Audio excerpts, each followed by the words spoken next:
Enjoy music by composers at the pinnacle of their powers, but also near the end of their days.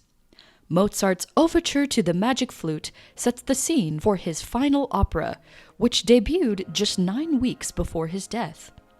Guest conductor José Luis Gomez whips up a frenzy of emotion with Rachmaninoff's tumultuous symphonic dances, brimming with nostalgia for 19th century Russia.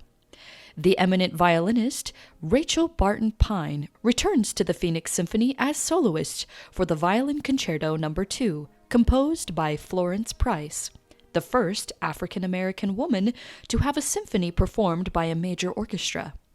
During his final year, Mozart composed 2 operas, La Clemenza di Tito and Die Zauberflöte, or The Magic Flute in English, at overlapping times. La Clemenza di Tito was written for the festivities surrounding the coronation in Prague of Emperor Leopold II as King of Bohemia, and was accepted as a resounding success by its final performance. Mozart had to enjoy his triumph from a distance, since he had returned to Vienna 2 weeks earlier to oversee final preparations for the premiere of Die Zauberflöte, which opened in Vienna the same day La Clemenza di Tito closed in Prague. He had recently renewed a friendship with Emanuel Schikaneder, a singer, actor, dancer, manager, playwright who took lead of the 1,000-seat Freihaustheater auf der Wieden in a Vienna suburb, where he specialized in presenting light-hearted German-language Singspiels, sometimes to librettos he had written himself. By spring, Mozart was swept up in the composition of Die Zauberflöte, for which Schikaneder crafted the libretto, drawing on several collections of stories and fairy tales popular in Germany and Austria at the time. His audience did not embrace the new work immediately, but they soon succumbed to its charms. Mozart had a much-needed commercial hit on his hands. If he had not died little more than 2 months following the premiere, Die Zauberflöte might well have changed the course of his life. In the past decade, the classical music world has reflected the changes occurring in American society at large. The Black Lives Matter movement invited attention to the cultural contributions, both contemporary and historical, of composers of color, and the Me Too movement helped to encourage greater respect for the professional achievements of women.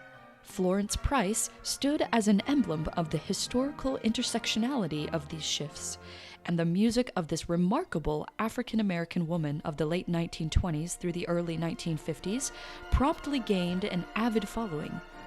She was born in Little Rock to a father who was one of fewer than 10 black dentists registered in the United States when he opened his practice, but the family moved to Chicago when racial tensions escalated in Arkansas. After studying piano, organ, and composition at New England Conservatory in Boston, she returned to Chicago for further work at the American Conservatory and Chicago Musical College, and in 1927 she settled there, becoming a mainstay of that city's musical scene. When the Chicago Symphony performed her Symphony No. 1 at the Century of Progress International Exposition in 1933, it was the first time any major American orchestra performed a symphonic work by an African-American woman. In 2009, a large cache of her manuscripts and personal papers, including orchestral materials for the Violin Concerto No. 2, were found in a house south of Chicago that turned out to have been her summer home. Since then, other long-forgotten materials have also emerged, making many of her scores only recently available.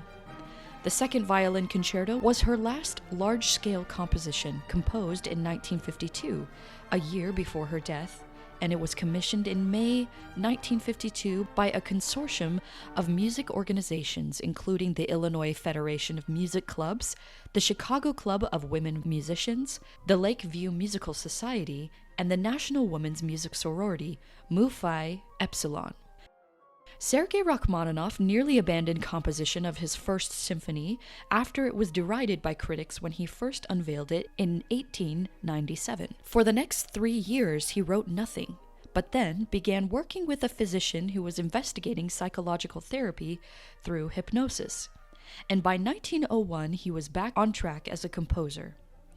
Success followed success for the next 3.5 decades, but with the completion of his Third Symphony in 1936, it appeared that he had actually reached the end of his composing career.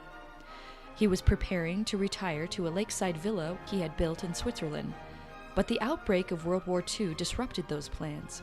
He returned with his family to live in the United States, familiar territory since he had been largely residing in America since 1918. He spent the summer of 1940 at an estate on Long Island, and it was there where his final work, the Symphonic Dances, came into being. His initial plan was to name the piece Fantastic Dances, which would have underscored their vibrant personality. Alternatively, he pondered titling the three movements Noon, Twilight, and Midnight, meant as a metaphor for the three stages of human life. Rachmaninoff scrapped those ideas and settled instead on the more objective name of Symphonic Dances. As Rachmaninoff was completing the piece, he played it privately for his old friend Michel Fokine, the one-time choreographer of the Ballet Russe, who immediately signaled his interest in using it for a ballet. Regrettably, Fokine died in 1942 before he could make good on his intentions.